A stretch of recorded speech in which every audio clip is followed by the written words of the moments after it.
Welcome to The Art of Success, a podcast that explores the deeper dimensions of achievement.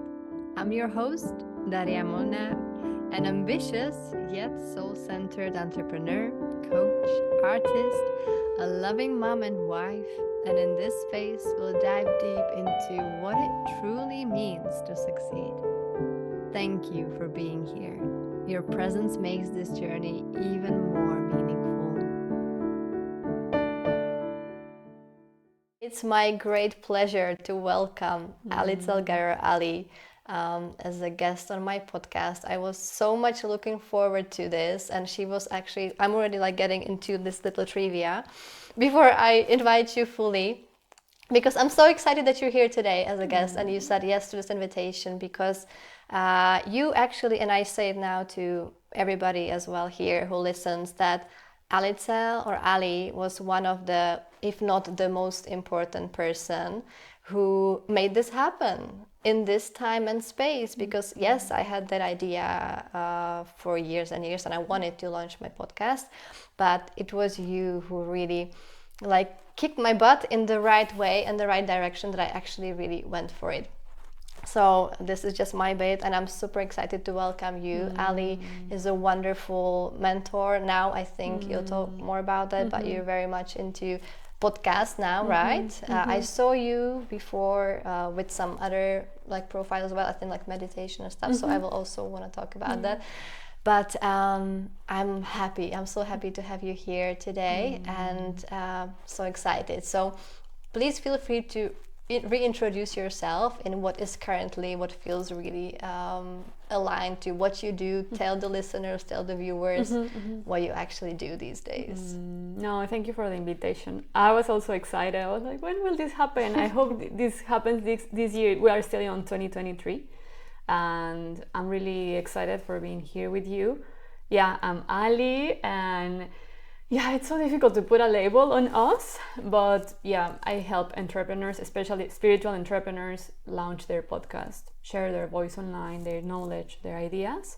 This is kind of the latest upgraded version of myself, but I went through other types of services. I think we are evolving, and I learned not to judge myself so much on, oh, you are messy, Ali, you are all over the place because now you changed your niche, or because now you changed your color. Or before I was really judgy, and oh, everyone will think, as if it would be that important, right? Everyone will think that you are all over the place and that you don't have any clarity about where your business is going. And now I see it as the other way, you are so creative, you're so full of ideas, and you're innovating all the time.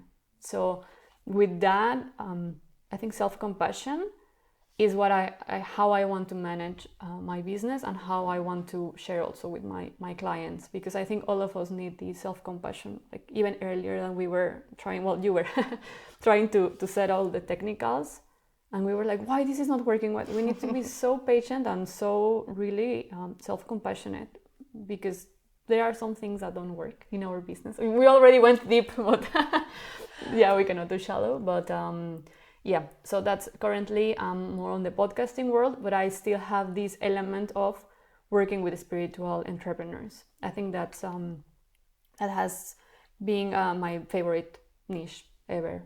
Any service they would need, I'm really happy to offer in the marketing space or entrepreneurial space. I think you also have different offers and services, but as long as there is this profile of people, it's just a joy to work with them. Okay, Ali, can you tell me, why is this the niche that feels so aligned and close to you? Probably because my spiritual awakening, that was around 2020, was together with my entrepreneurial also beginning. So when I started to meditate, I started to get downloads. And then the downloads were becoming clearer and clearer that I needed to start planning an escape from the 9 to 5. That was in 2020, but it was COVID times and all that. So I knew it was not from one moment to another. So I spent 2021 planning my side, I don't like hustle, but my side project. And then, so I saw really connected the spirituality or the callings and what my soul wanted to my entrepreneurial journey. The more I went into groups of people meditating, women's circles, the more I understood that they are people who have a strong meditation practice, or they are people who have like this journey that have worked on themselves. So it's easier to work with people like them. Even if I have created websites for my clients because I know how to do it. I enjoy it. If they need it, they ask for that. But it's so easy to work with them because they will never say like, oh, you did this wrong. Or when they have this background of a spiritual practice, they are in another level of consciousness. And I think that has been my filter in all the content that I share for just choosing the right ones. Maybe it's slower. I would say, like, for instance, on YouTube, in terms of growth, all these catchy titles of, you know, how to make money fast, how to grow your podcast in 1 month, fast, overnight success. Those are so catchy, and those, if I would use those titles, I would be growing much faster, for instance, on YouTube. But I don't want those people. I don't want those clients. So normally I try to be very careful on what communication I share and what titles. Like I always add like soulful, how to communicate soulfully on your podcast, and slow growth, organically. Some people don't like that. If they listen like slowly but steadily, I know, I want fast. Okay, but then I don't want those clients that they want, you know, everything for tomorrow, and they don't understand it's a process. It's a process, for example, launching a podcast, finding your voice, getting better at communicating. It's a process. I cannot promise like, oh, in 30 days, make money with your podcast. I would be lying. But I know that many people don't want to work with me because of that, right? They want faster or better promises, I guess. Okay, and the people that do want to work with you, what really convinces them to start working with you? What's that thing that you've noticed that is happening? Most of them, they decided that they want to, for example, launch a YouTube channel or a video podcast. So on their side, they already made a decision internally. And then when they checked any of my videos, because normally I share my own journey, they knew that it was me, the right person to work with. So it was like, it's when timing and finding myself or on YouTube, it's when they choose to. I haven't gone that in depth into that. Maybe I will do more market research, but that's kind of the pattern I've seen when they see like my setup is really basic. They are like, oh, if you can, you know, be consistent in podcasting with your really basic setup, with your non-native English, then maybe I can do it too. So some of them also get this motivation. To go ahead as Yes, well. yeah. Like me, for example. Yeah, as I exactly. mentioned, yeah. Like you, exactly, yeah. So I'm that walking example here in this. That's awesome. I actually wanted to ask, because I'm planning to ask this every guest in one way or another, because this podcast is the Art of Success podcast, and success and the deeper dimensions, or any kind of dimensions that could be part of it, I'm always eager to hear. So my question is, Ali, what does success mean to you? To feel fulfilled with what I do, to create something, so like use my creativity and to put it out there, like to materialize it, and so someone finds it insightful, inspirational, useful.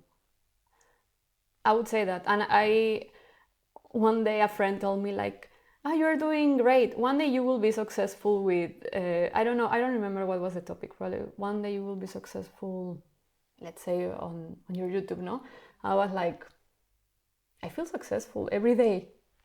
I don't know what he meant. If he meant like once you get, I don't know, displayed, no, or if you do like 100K or something bigger. And then I was like, but I feel I am. I mean, I don't have those numbers. I don't even know if I will ever have or I want. Probably also financially, I'm not where where I want to set my financial goal for traveling, for the lifestyle I want to live, like traveling at house in Spain. That's already in the vision. Uh-huh. But I feel successful every day because I feel really fulfilled with the people I work with. And I know it's like just little stepping stones into my bigger vision. So I just knowing daily that I'm doing something that makes me feel fulfilled and helps other person, that's already for me success. Kind of that's the more woo-woo part. And then the more pragmatical, it's of course the financial part, no? So probably in that sense, I would feel like, oh, I'm super successful when I would see materialize, for example, a home. I envision it like a boho house close to the seaside in Spain. I really envision that with my partner too. If that would be only the definition of success, then at this point I'm not successful. But I don't want to feel like that. So it's just like, okay, what the tiny action I'm doing right now, it's connected to that. So in a way I am. So I'm building it. Working for your vision. I think that would be success for me. Okay, so you're mentioning that, yeah, vision is helping or creating that success or that vision. Yes. So action and vision. Yeah. Action and vision. How do you work on this on a daily basis? For example, how does your typical day look like? I have a place on my notes on the iPhone that is connected to the Mac. Some people use Notion. I use my own notes. And then I have there like my bigger vision, and then I'm super strategical. I love this, but then I break it down in like quarters, so like 3 months. And then I break it down in daily actions. So normally I have 3 or 4 bullets, what I should be doing every day. And I know that because I don't have a boss, right? I mean, we are our own bosses. I still don't have a team. So it's just a commitment with myself that I will fulfill these 3 tasks. For example, today coming here, that's already 1. And then in the afternoon, I will probably record also 1 episode for myself or for my channel. And then I will have a live with another coach. Those are the 3 daily actions. And all of them are aligned with my bigger vision, right? So that's how I kind of break it down, the tasks. Now I know what I should be doing. But when I started my business, I didn't know what to do. So I needed, of course, the help of mentors to know like, okay, these are the key activities. Because before I was doing everything. I was like literally, I was on TikTok. Like it was such a waste of time for me. I was literally checking, oh yeah, what should I be communicating there? Because people say that TikTok is amazing for discoverability and for virality. It was so unauthentic to me, but I was doing because I didn't know better. So I was on TikTok, on LinkedIn, on everywhere. And then, yeah, with testing, I can say that today I know better, like, okay, these are the key activities of my business. I still don't know 100%. I think we all it's about testing, but it's better now. Like, okay, I know that this brings me more people, or this I enjoy, or this, whatever it is. So yeah, just breaking it in smaller tasks. Okay, and you were saying, so yeah, so you learned that like some things feel aligned, and during the testing, some misaligned. So how would you be able to actually say, like, how do you judge for yourself in your business which is aligned, which of these activities, presence on TikTok or other things during the testing process? How do you come to that decision that this is not aligned anymore?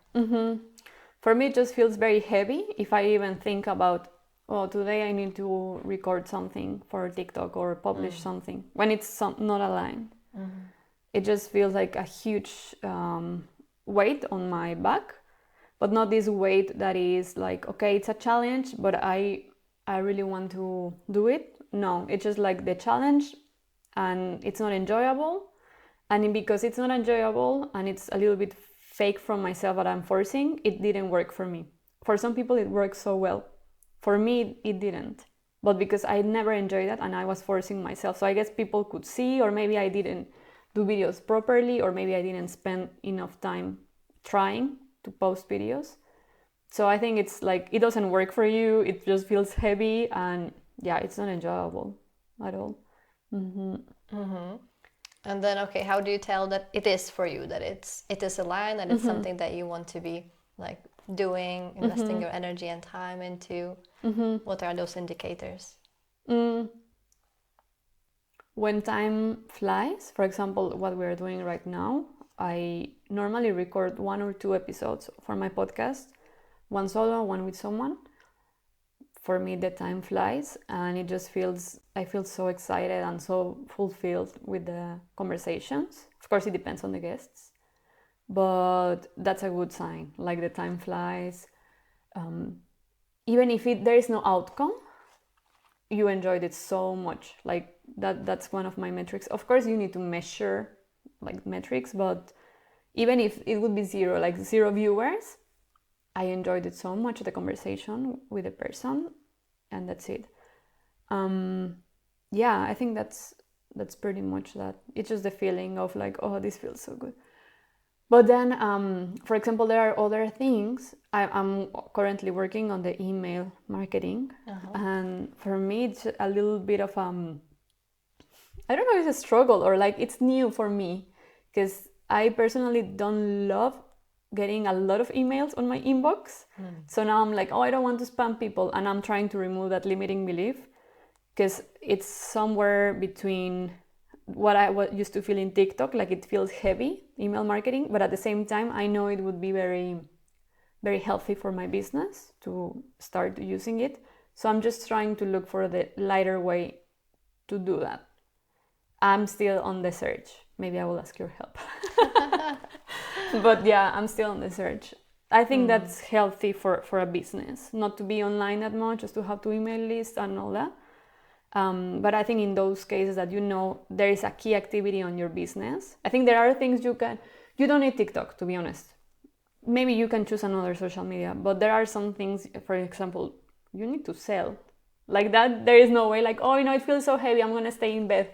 You need to learn, but you can find the easiest way for you, right? I really love you.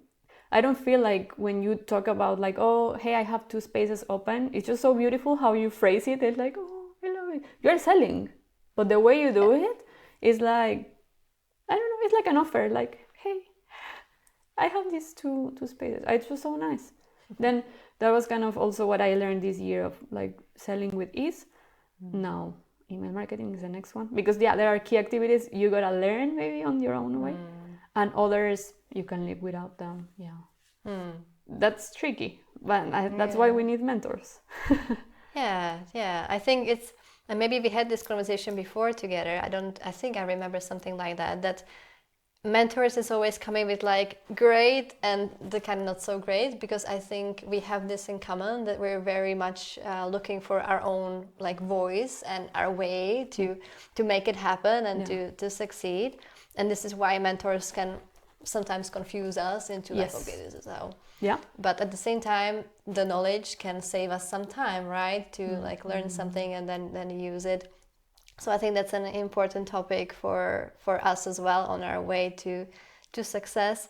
But what I loved is that you were like, I heard more times that you're like really phrasing or like mentioning your vision and the strength of your vision. Yeah. And with the email marketing, just maybe a little tip that if you could link it somehow, somewhere with your vision, it could feel lighter also. Because I feel like I've had the exact same block that you were talking about. That like, oh, there's just so many, and I personally am a person who has like a very limited amount of newsletters that I allow in my, and I'm like very fast to like to not have it. So very picky, but at the same time, those that come to my mailbox, I'm treasuring. I'm happy and so glad that I have this access to them. And imagine that there will be people like that who will actually be excited to be receiving those emails from you, which will be happening. It will be your essence again coming through them, your knowledge, your everything. Okay, tell me more actually. What do you feel like your podcast is enabling you to do? Like, why is it your favorite format now to do, to create, to share? I think I can be really honest, and I forget about that I have a camera in front of me. Because, for example, when I used to record reels, you need to be very fast talking to the camera, and you have, I don't know, 90 seconds. And with this, I have time to warm up. and then at some point I feel I'm just explaining something to a friend, and then I forget, or a friend or a client, and then after the minute, the second or third, when I get the highlights of the podcast, normally the best highlights come after the minute 3 or 4. In the first 3-4 minutes it's just warming up, and then after that it's like, oh, I like this highlight. Well, now it's done by AI, but before I was choosing them, and then I guess I have time to warm up, and then I really forget about anything else, so I can be really transparent and vulnerable there when I do the monologues. And when I'm like we are doing right now, I feel we connect so much. It's so much depth. Of course, it depends on the guest, but I love depth and transparency and vulnerability. Wow. I love that. Depth, transparency, vulnerability. Is that something that you feel like you're even subconsciously putting into your work, into your like podcasting, the way that you shape and create those episodes, even the ones with the guests? When I got my human design reading 1 year ago, it became clearer that those were my styles, like this channel of intimacy, so connecting so much in depth with the person I have in front. And yeah, I think that was one of the biggest aha that I got from human design.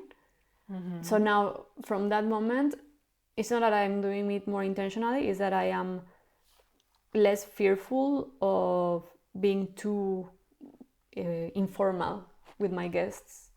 Because before I thought like, oh, if I'm interviewing them and we're talking about business right now. I mean, yeah, but in our way, right? But my limiting belief was that if I'm talking about business or entrepreneurship, I need to be more formal or more professional. And if I start to involve feelings, then it's gonna stop being professional. Because I also work with men. And you know, there is also this big boom of amongst women, like, yeah, we are more like, oh yeah, manifest and yeah, projectors and all that. So, you know, that's completely normal. But when I interview, for example, men, not all of them are like ready, right, to like super open up and talk about feelings and all that. So that was a little bit challenge for me, not because of them, but because of me, like, oh, with this guy, I need to be professional. They're like, but why am I changing with the persons I have in front of me? So now I'm trying to be more me, besides, I mean, whoever is in front of me. Wow, amazing. And what's helping you to be more you? Because I'm sure this is a dream for like other listeners and people who actually are in the podcast business or starting, because that's the dream, to be more. So what's helping you to be more you in what you do? Therapy. Therapy helped. I was in therapy for a year. Actually, I intentionally started therapy when I quit my 9 to 5, because I knew I needed someone walking next to me. Even if my therapist was not that much into business, but it actually didn't have that much to do with business. It was more about self-worth, self-acceptance, and actually the self-esteem too, right? So she was explaining that self-esteem, there are 2 parts. One, that yeah, you believe in yourself, but then the other is also like you cultivate the feeling of deserving, and that was missing from me. I thought like if I was in front of a client who, let's say, is a native English speaker or has a lot of money or whatever, I would need to behave a little bit different to be on the level of this person, so this person feels that it's worth paying for me. That was the belief that I went into therapy. And then now my realization is that was only separation, because I was seeing this person as more than me. If this person has like a better English than me, or like, or sometimes I had these clients whose businesses are more ahead than mine. I'm like, but why do you want to work with me? And then it's like, well, they chose, like, who are you to say like, oh, he's more or less or whatever? You are only me. I was seeing the separation. So I stopped seeing the separation, and I was just being more me. And I think what helped also is that the more I am transparent on social media, the more aligned clients I have, and then it's just that they know me more. So I think it's better to be transparent upfront and authentic than just sharing little parts, and then when they choose to work with you, maybe they are like, oh really, I didn't know this about you, or like there is a more place for, I don't want to say disappointment, but like misalignment. And then I wanted to avoid that. That's why I also started doing video. I think I mentioned that in one highlight, that I didn't want to them to feel like, oh, but this girl, okay, then she, let's say, she has a, I don't know, she's working from her living room, or no one cares, but in your mind, no, you say all these stories, but like, oh, and then I was like, okay, then I will record all my videos where I would normally take my coaching call, and I would speak the same way. If I curse, I curse. If I don't wear makeup, I don't wear makeup. If my hairstyle is like all over the place, it's all over it. So I was like, okay, this is it. And if we go into a Zoom call, I will be almost the same. So there is no space for, misalignment. And that has worked really well, because all the persons coming to me, not only clients, but also like people like us, like collaboration. We know each other, even if we have met, like 2 times? 2 times. This is the second. In person. Yeah, it's the second time. That feels crazy though. I felt it was more, but it's the second time in person, yeah. But because how we share ourselves openly. Okay.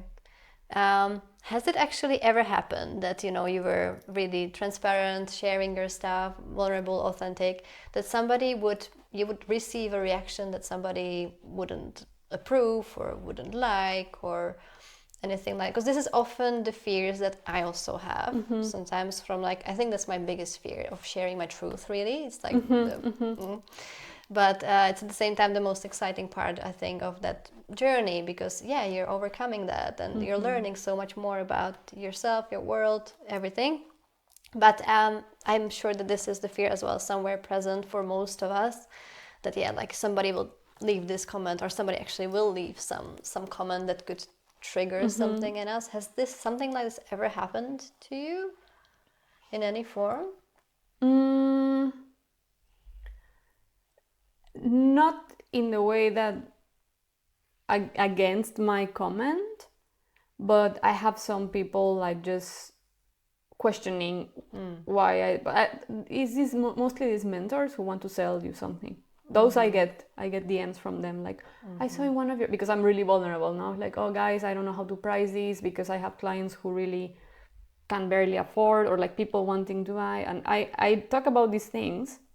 Or I don't know, I live in Eastern Europe, and here I got used to charge $20 for a workshop, and now, but in the US they would see like, oh, that's very low. So I share these kind of things, and no one has ever like said something bad about it. Actually, it's very, very positive. But just these sneaky mentors, like business coaches, they are the ones like, oh, I can help you to set up your pricing, or I can help you because I'm very vulnerable. They are like, oh, here is where I can come into the picture. That I have more. Or like, why are you doing this like that? Why are you charging that low? Why, like all these kind of things. That for being honest. But the others, not really. No, I think most people don't. Even if they disagree, they just leave, unfollow. When I started to make videos, I got like analytics moved a lot. Many people unfollow, many people followed. I was like, oh, interesting, because before I was posting more about books or static posts. It was more polished. And then when I put myself out there, there are a lot of like typos and mistakes and all that, because some people got like and others no. So it was a mix of that. I'm like, oh, that's so good, you're free to go, like it's free content, like I'm not forcing you to pay to watch, so like you can go. But no one has taken the time to leave a not so kind comment, to be honest. And on YouTube, now there is a lot of movement on, at least on my YouTube after 1 year, but all of them are super, super kind. Yeah, I think because of that niche too, these spiritual entrepreneurs. Yeah. Yeah. So beautifully you phrased it, that nobody has the time to actually make the comment. That's beautiful, because that is really why I would, by default, I received a couple like during that time, but not like many. And it's actually true that the person is actually making that time. Yeah. It's a priority for them to actually sit down and write it to you and like send this message. And okay, great, good for you. Like it's great that you're going for it. But it's amazing. And I love this talk as well, like as well with that, when you said you changed direction, there was like this wave of people Yeah. and phone stuff. And this is as well, I celebrate this, like, okay, it's the ego does not celebrate an unfollower, but the really the heart, the soul, like the actually the sane being in a side of us is actually appreciating, like, yes, you know, somebody is fine, it's not a fit anymore. And it happens, and it's actually beautiful, because it's, and the same with the email newsletters, if you will dive deeper into it, you That's will the next see, challenge for my ego. yeah, Yeah, to see the unsubscribes. That's a challenge too. Yeah. it is challenging still. That's why, like, and when I started, I had these, like, I was getting notifications when somebody unsubscribed, and I was like, oh my god, this person unsubscribed, why, what did I say in this email? And then I hit this, because for my like mental state it didn't work, like to like, okay, somebody unsubscribed, fine. And I don't track these anymore. Like, yes, sometimes I see like, okay, somebody unfollowed, fine, great, awesome. So that means a clear pool of people who actually are receiving those emails. Yeah. Yes. Do you share as well this perspective, or how do you see it? Yeah, I don't have notifications for Instagram, for instance. I don't. That's very healthy. Yeah. Yeah, me too. Email is the next challenge. It's like a video game, really, having your business, like one challenge unlocked and then the other and then the other. I mean, you can go as far as you want. Maybe you can stay with what works for you, but I think it's nice to try, just to see, because now everyone, you know, is saying this email is like, okay, I know deep down that I will find a way, but it's a next challenge. Like also in the entrepreneurial world, no, like writing a book or delivering a speech or something like that. There are so many challenges there, and it's always our ego, no, and perfectionism that is bothered. I love how you said it. Like, look at your business as a video game. That's the first time I'm hearing that, and I love it. Like, you're unlocking this and this. I mean, I'm not a big like gamer at all, but I can imagine this, and it's beautiful. But since you mentioned the speech, you've also been doing some speeches, actually, no? Or something that I noticed that you were doing something like giving talks or something like that. How's that? Or what was that? And how is that? How does that feel? How do you enjoy these talks? Oh, it's so nice because it's a safe space. So it's a group in Budapest, and it's called Inspiral, and then they have on Tuesdays like a public speaking, it's like storytelling event. You can bring your story, whatever you want to talk about. It's for 10-15 minutes. You can bring your notes if you need. It can be fun or sad or whatever you want. So it's like pretty much it's amateur level. So that has helped me a lot to, I think, to share my voice and to be okay with being on the spotlight and to being more vulnerable.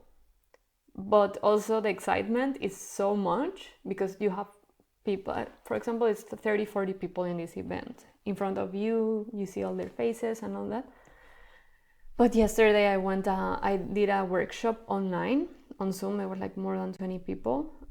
And for me, I felt so bad in that workshop because maybe I got used to so much to in-person events or one-on-ones online. So one-on-one is like so deep, so nice. And then yesterday was like not massive, but it was 20 plus people connected on a Zoom call, and no one turned on their camera, and they were barely texting. I think yesterday was a big hit to my ego because I was like, what's this? This sucks. Like really, I want this in person. I think it's even like adrenaline. And I think some public speakers and some stand-up comedians talk about, I love stand-up comedy. They talk about that sometimes they have depression post because it's so much adrenaline. I don't know which chemistry, but I guess it's adrenaline and something else, dopamine and all this. And then you are alone in your hotel room after, you know, being in front of a huge crowd. So when I saw, like, wow. But yeah, I was very nice in person, delivering speeches. I think I delivered like 3, very, very informal. But at least it was a way to also challenge myself to say, like, oh yeah, you don't have to speak super perfect English to be in front of people, because all of them are most of them are from Eastern Europe, so, you know, we all have our accents and stuff. Yes. So I think that's easier. That makes it easier. Okay, that's amazing. But okay, let's start here. So you had this thing happening yesterday when like nobody was turning on their cameras and stuff. What but you finished that talk. You delivered it. It happened. Yes. Okay, so what helped you finish it? Like, why didn't you just stop and say, okay, guys, this is not working for me. Bye. Because next to me there was another person, and we were co-creating that call together, or that workshop together. And also because our purpose was to share actually our experience with setting up a business in Hungary, that both of us have done that, and it was pro bono. It was to a foundation, so it was like the purpose was bigger. So when my ego tried to, you know, fool, like, they don't even care because they are like preparing their dinner. So, you know, I started to have this, they have their camera off, they're muted, they are not even paying attention to you. And at some point when we started to, well, my partner, let's say, she was saying something about like more numbers and taxes and all that, many people left too. Literally, you know, you could see like left. And I was pissed off. I was like, just sit down for half an hour more. And then at the end we finished the call, thank you so much, blah blah blah. And then I turned to her and I was like, this sucks. And she said, like, no, it was very good. I was like, really? And she's very used to delivering this kind of webinars, so she knows how it goes. So I was comparing it to the in-person event, because we did the exact same workshop in person, and it was super cool. And then now this one, some of them were texting here and there, but the others, no, zero engagement. So I think I learned that, like, okay, maybe I need to be a better facilitator online for more people, but also the community was borrowed. It was not mine. It was from a foundation. So they didn't know us. And the topics were really different, they're very diverse. So some of them were more focused on the marketing part, others in the taxation. But the ones who were focused on the marketing, when the taxation was irrelevant for them. So then they left. So it's normal. But yeah, again, my ego was bothered. And when my friend left, because we were together in my place, because her internet was not so good, so whatever, she left, and then my partner came. I told him, like, I'm so pissed off with this situation. And then I told him everything, and he was like, okay, but everything is like a learning, right? So he sometimes he's like my coach. So I appreciate him. He knows like every part of my journey. And I try to say it out loud, this ego, even if I'm shy sometimes, to say like, oh really, it sounds so horrible sometimes, but I need to say it out loud. And yeah, he calms me. It's beautiful that you have a partner. Okay, partner in crime, I like to say, but actually it's, I don't know, like these days I'm thinking about the words that I actually use, which are even like a jokey way, but like, yeah, like it's not like you're doing any crime, so, but I still like the partner in crime kind of feel to it. But that's awesome, actually. And I love that you mentioned before that it's that intimacy that you thrive in as well, and it's like one of your gifts. So I would like to step into this even more. So what do you believe are your gifts really here? Oh, I love it. Maybe I need another reading, this time with you. What do you think? So not other systems or methodologies or other people. What do you personally think? Listening. All right. Like listening, but like really being present for when I'm listening to someone. And that was like a really recent gift that I acknowledged when others started to tell me. Because before I knew I was a good listener. Like I don't like to interrupt. I like to ask you. I really like to follow up on like older stories you told me that you were going to. Or I know what is important for you, right? But I thought that everyone had that. And then I realized that no, some people are not that big listeners. So listening, yeah, and I guess that's connected with helping others to open up, like really to share their fears, their dreams. Wow, I have goosebumps, as you can see. Like, that's so amazing, and it really feels so, like, from my perspective, so authentic to you, like, and with your presentation also, and how you share. But let's also, like, drop into a little bit, because you mentioned before we started today, your experience with some of the guests. So I feel like, yes, podcast is that as well, this possibility, this way of where you can use this gift, listening when you have guests, right? And even I feel like in your presence, it just happens that, like, yes, people do open up, and like they are happy to share things. It's happening. And with the podcast, so sometimes I believe, as you said, some of the guests that you've had were great, but you also have an experience with some guests which wouldn't feel so aligned to you. Yeah. How was that? I think I chose them for a shallow reason, because probably one of them was recommended from another friend, and the other I met him in person. And in both cases, it was like, oh, they like podcasting, and they have a YouTube channel, and they talk about these topics. Like, on a logical level, we could have a good conversation, because we could talk about podcast for business and how they are using YouTube and camera presence and all that. But then I got excited probably, and I texted them like, come, blah blah blah. And as we were recording, I was like, my podcast is called Soulful Entrepreneur. I missed the soulful in the conversation, because I think they were more focused on the facts and success metrics, the typical success, vanity metrics, and not really willing to share more vulnerable moments. So I also tried to say some of my own stories, and then they were talking more about like other people and not about themselves. And then I was like, So those two cases, one I haven't published and the other I published. And then after that, yeah, it was like a little bit unpleasant situation. He was more like trying to treat me as an employee of him, or like a freelancer for him, because I guess he was overly concerned about his image. Then he was like, yeah, I didn't like this graphic here, the AI didn't put the right caption. Then I was like, if we are talking about overcoming perfectionism, how not coherent it is that we are like talking about, or like, yeah, they are coming and asking me to recreate the video because one word in the caption, it's AI, it's not going to be perfect, and I'm not going to check it word by word. Like, I don't have the time, or I don't have the intention to do that. Maybe at some point, if I want to like really have a super polished or perfect podcast, then maybe I will hire someone to do these checks.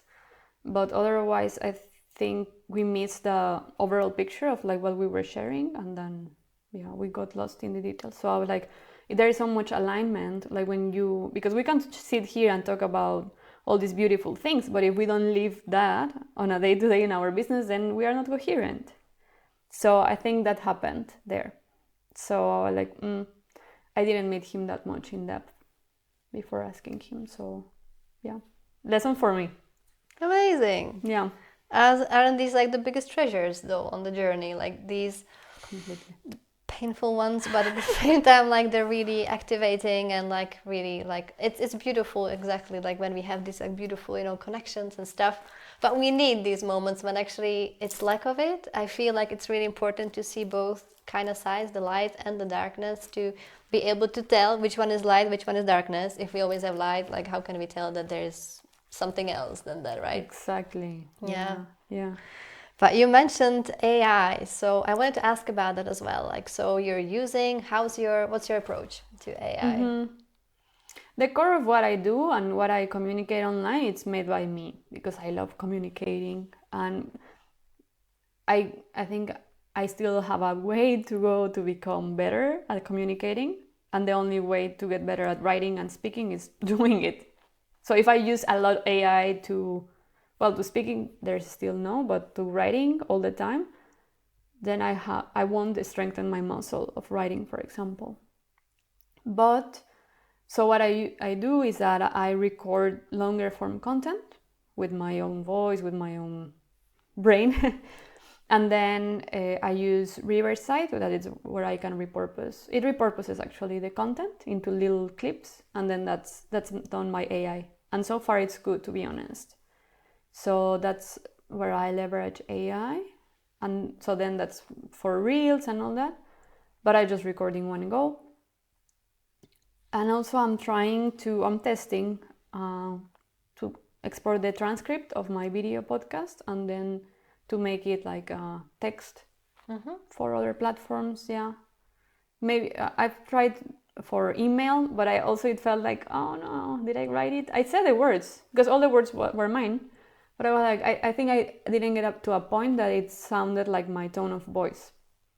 I'm always like instructing it. It's like, I'm not a native English speaker. I wouldn't say that. Or, it's super maybe salesy, like too much, like this amazing, I don't know what. And it's like, I don't know if I speak like that. So I'm still instructing it. Would be nice for email, or maybe, no, I don't know. That part is still gray line for me. But definitely for repurposing to shorter clips, yeah. Yeah. Because that's manual work. Yeah.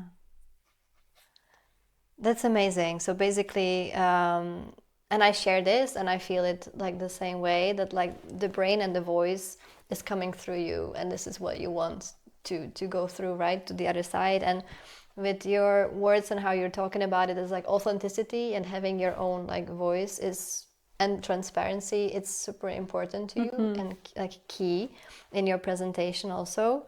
And I feel like with like, I don't know which one, if you use, you mentioned that you use Riverside, but like I use as well like ChatGPT as well, and I got stuck at some point when I was like, oh my god, I was just like consulting everything with it, and then I just like lost myself into, okay, so what's actually the truth, and where's my perspective? And then that's when I realized, and I shared this, that I actually went into my Akashic records and then the first message I received was like, okay, so you show up here as well, so not just ChatGPT, like but like in a loving way, but like kind of, like you still show up here.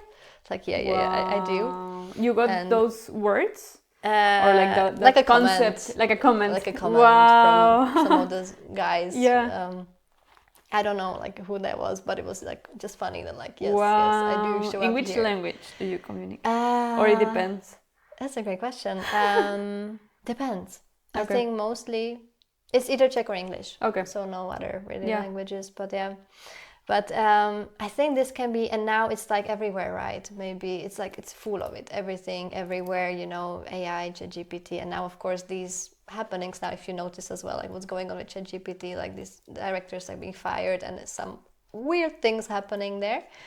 But still, I love how like you approached it, that like the manual thing can be done, and I think it always can be done by a robot, like whatever we can like outsource. But basically how you said it, the voice and the brain should be yours. And with the emailings, I feel with you as well, like some similarity, that it can be tricky in a way of like, I actually don't feel good when it's written by AI, my stuff. It feels like it's good, it's done, but it's not. There's always, and I feel, and maybe you also feel similar, that there's really the energy behind what we do. And it just is, if we're doing that, what you're saying, that we're transparent, we're authentic, it's purely that, like it's directly going to the other side through us and what we share and how we say it, right? And it doesn't happen if it comes through any robot or like AI or something. But I'm still sure that there are ways like how to use it, and that would be I think once you shared, and that was amazing, there was some post of yours where you were like, just like a note at the beginning or at the very end, that this was not written by ChatGPT, and I loved that. Yeah. And it actually made me think that this might be the future. That actually we would be sharing like, okay, this Instagram profile or other profile is not using any AI or something, and it could be like a selling Handcrafted, point yeah. in a way for that people who are looking for that authentic feel and that realness on the other side. Yeah. Because I think this will grow in value Yeah. over time. Yeah. What are your thoughts on this, actually? I think that's already happening. One of my favorite mentors, he's a spiritual business coach. He always quotes that. Maybe I stole that from him. He always says, like, for example, on the pictures he shares, he always says how we came up with that picture. So he's always like, this picture was made by Midjourney, and the keywords were woman, universe, I don't know what. So he always shares like, this wasn't made by me, this was made this. And I like it. It's very authentic because it's also like not his genius zone. For example, someone who is not so good at designing, I think that's cool that AI creates that because you are aware that you are not, that's not your genius zone. I'm not a designer. Okay, cool. Writing, maybe. I don't know about writing. Yeah, I also have like mixed feelings with that because I think we all should know how to put together our ideas and our feelings or knowledge in words. But if we're communicating online, definitely writing and speaking. Also, like, I don't know how it would feel like, oh, I wrote a book, or I don't know, ChatGPT wrote a book. I don't know. It wouldn't be the same. Yeah, it's just, I think that's why I love coaching so much, because it really lets you figure things out yourself, like what's really, and it's not the perfect match for all and for every topic. That's a different topic, but still, that goal is that you come to that result yourself. And I feel the same with this success. Yes, like ChatGPT can write for me a free ebook to be like in my like funnel sequence, but it's just, it doesn't really feel like it really happened in a way. I don't know if you have similar feelings to this, but it will be interesting, I think, over time as well, to see where and how this will go, because it's not going anywhere. Like, it will be always part of our lives from now. Yeah. Oh, definitely. Yeah. Yeah. But what I've seen in some, for example, some trends or something like that, I've heard from some entrepreneurs, male entrepreneurs. I think I don't want to generalize, but sometimes male, they tend to be a little bit more techie and they like more like this AI world. I think I'm somewhere in between. But so these guys, they were saying like, yeah, and now it's so cool because then now you can, there was this program that they can, cut when you have a mistake. That already happens, right? But if you forgot to say something, they can also start putting it, like, oh, I forgot to mention, I don't know, this to Daria. Then we can input, and then it will make like my voice, recreate my voice, myself, and then just say it, and then input it in the interview. But I think the beauty is like, oh shoot, we forgot this. Oh, okay, then we can mention it. I don't know, these little imperfections or like this, yeah, it makes it more human. So I don't know if we reach a point that we can really emulate the human part.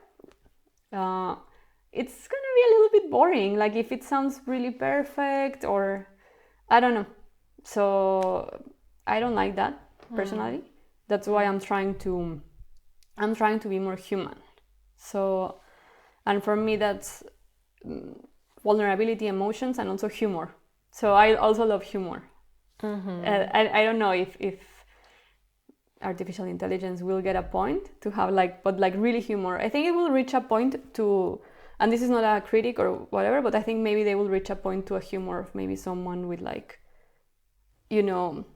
okay, maybe it's a sensitive topic, but maybe someone with some disability who doesn't, understand this empathy or whatever, maybe that's the way it's going to reach it, the AI, that, they won't read between the lines. Yeah. And if we learn to really dig deeper into these little nuances, maybe it's going to be better. Yeah. It's going to be nicer for us. Yeah, like I think this will also happen eventually, that it will have, you know, empathetic skills, not as a human, as you said, it doesn't have that human, but like, yeah, it will be evolving and being more and more advanced and so on. But it just won't be still that human. I think it will never. And I think this is why it's so good if we double down on that humanness. And this is why I love your approach also, that you came to like on your journey, that this is, you know, where you're really you and prioritizing that. That's amazing. Ellie, I have a question which is for you to like ponder, to dive into, and it's about a dreaming question more. So like now try to really picture that more.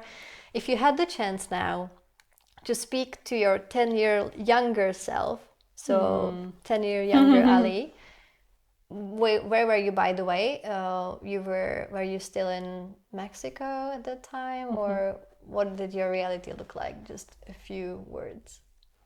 I was 21. I was about to finish university, and I was rushing a lot to grow on the corporate ladder. So I already had a job. I started working when I was 19 because my parents could afford paying some part of my university fee. It was a private school, but the other part was a scholarship, and then the other part I needed to work. So I started working at 19 in a big corporate, and I didn't like it that much, but I was like forcing myself and forcing, and literally, if I look back, like I'm way healthier today, like 10 years after, than when I was taking a lot of painkillers because I was so stressed that I was taking painkillers every day. And my mom, every night when I would come back from work and school, she would massage my neck, and she would give me like all this aromatherapy and all that to calm down, because I was living in a lot of stress. And I was stuck always like driving in the traffic in the mornings, because in the mornings I would go to work and then university and then home. So that was kind of the loop. And it was in one moment I was driving, and then I was like, oh my God, this is just the beginning, and I will do this for, I don't know, 30 years or 40 years more. I couldn't see, but I didn't see any other option. I was like, is this, or I get a sugar daddy? Like literally, I couldn't see anything else, and I felt so stuck.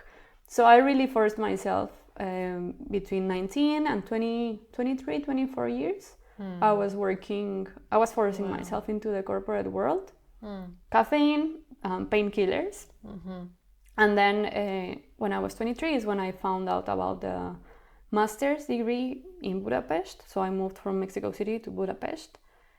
Kind of escape. I was like, okay, at least they will give me a little help, like a stipendium. And then I will disconnect from corporate for 2 years, 2 years. So it was just like buying myself some time to find out what I wanted. But I knew I didn't want to live in like the corporate world and in Latin America, that it's super competitive, super. Like working in corporate in Europe was completely different than there. Wow. That was at least one jump that it calmed my nervous system at least.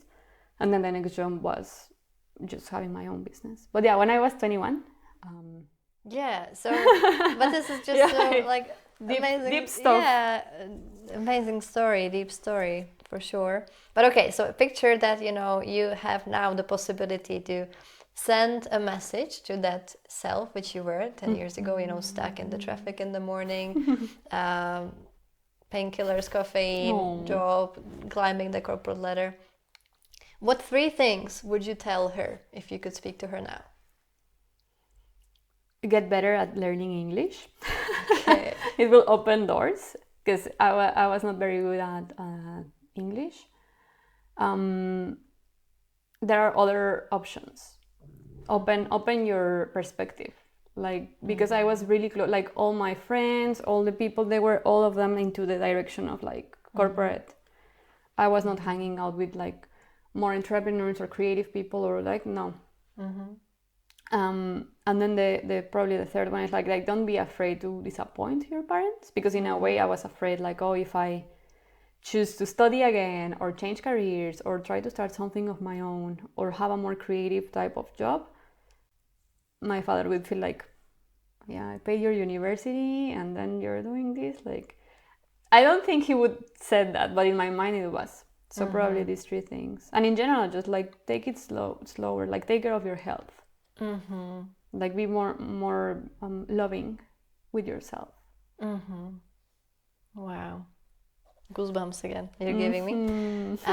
Okay, and the next is really, you can choose to go for it or not. It's fully up to you, but this would be a journey to 10 years from now. So you would be 41. It's gonna be November, soon to Christmas. Soon, I mean, not yet. I'm not ready to say Christmas is coming, but okay, so you're there. Maybe you're gonna be in that Spanish house of yours. I don't know where you're gonna be, but okay, what would be if you were that now, that person, that 41-year-old Ali, super happy, fulfilled, content with everything that's going on in your life? What three things would you send back to now, to where you're sitting right now, having this conversation with me? Oh.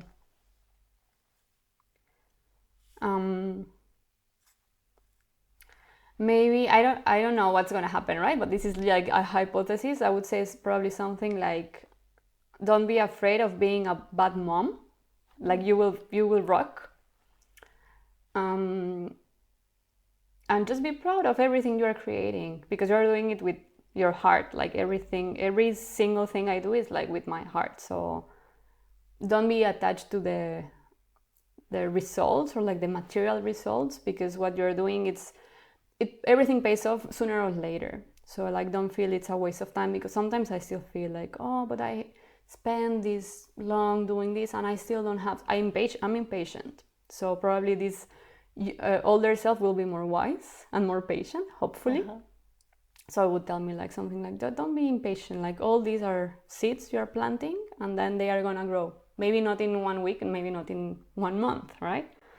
So yeah, I guess patience, motherhood, that is still a big topic. And I think it will be just in general, like keep going. You're rocking it.